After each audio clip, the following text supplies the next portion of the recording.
Treadmill test ಅಂದ್ರೆ ಏನು ಸ್ವಲ್ಪ ಅರ್ಥ ಮಾಡಿಸಿ ಅಂತ ನಮ್ಮ ಫಾಲೋವರ್ಸ್ ಒಬ್ರು ಕೇಳಿದ್ರು.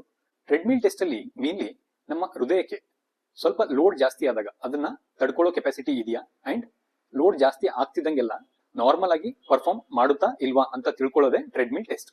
ನಾರ್ಮಲಿ ನಮ್ಮ ಹಾರ್ಟ್ ಇರುತ್ತಲ್ಲ, ಅದು ಓವರ್ ಆಲ್ ಬಾಡಿಯಲ್ಲಿ ಸಿಗೋ ಆಕ್ಸಿಜನ್ ಅಲ್ಲಿ ಬರೀ ಒಂದು 10% ಅಷ್ಟು ಯುಟಿಲೈಸ್ ಮಾಡ್ತಿರುತ್ತೆ. ನಮ್ಮ ನಾರ್ಮಲ್ ಡೇ ಟು ಡೇ ಆಕ್ಟಿವಿಟಿಯಲ್ಲಿ 10% ಆಕ್ಸಿಜನ್ ಅಷ್ಟು ಯುಟಿಲೈಸ್ ಮಾಡ್ತಿರುತ್ತೆ.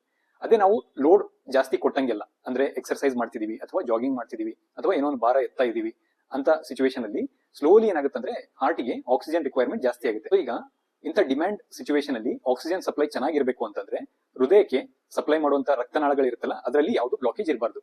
ಅದರ ಅರ್ಥ ನಮ್ಮ ರಕ್ತನಾಳಗಳು ಬೆಂಗಳೂರಿನ ಸಂಡೇ ಮಾರ್ನಿಂಗ್ ಟ್ರಾಫಿಕ್ ಇರುತ್ತಲ್ಲ ಆ ತರ ಕ್ಲಿಯರ್ ಆಗಿ ಫ್ಲೋ ಆಗ್ತಿರ್ಬೇಕು. ಅದೇ ಮಂಡೇ ಮಾರ್ನಿಂಗ್ ಟ್ರಾಫಿಕ್ ಗೊತ್ತಲ್ವಾ ನಿಮ್ಗೆ, ಎಲ್ಲಿ ನೋಡಿದ್ರು ಜಾಮ್. ಸೊ ಆ ತರ ರಕ್ತನಾಳಗಳಲ್ಲಿ ಏನಾದ್ರು ಜಾಮ್ ಉಂಟಾದ್ರೆ ಅವಾಗ ಆ ಹೈ ಡಿಮ್ಯಾಂಡ್ ಸ್ಟೇಟ್ ಅಲ್ಲಿ ಎಷ್ಟು ಬೇಕೋ ಅಷ್ಟು ಆಕ್ಸಿಜನ್ ರೀಚ್ ಆಗಲ್ಲ. ಸೊ ಆ ಟೈಮ್ ಅಲ್ಲಿ ಹಾರ್ಟಿಗೆ ಪ್ರಾಬ್ಲಮ್ ಆಗೋ ಚಾನ್ಸಸ್ ಇರುತ್ತೆ. ಸೊ ಇದನ್ನೇ ಟ್ರೆಡ್ಮಿಲ್ ಟೆಸ್ಟ್ ಅಲ್ಲಿ ಚೆಕ್ ಮಾಡಿ ನೋಡ್ತಾರೆ.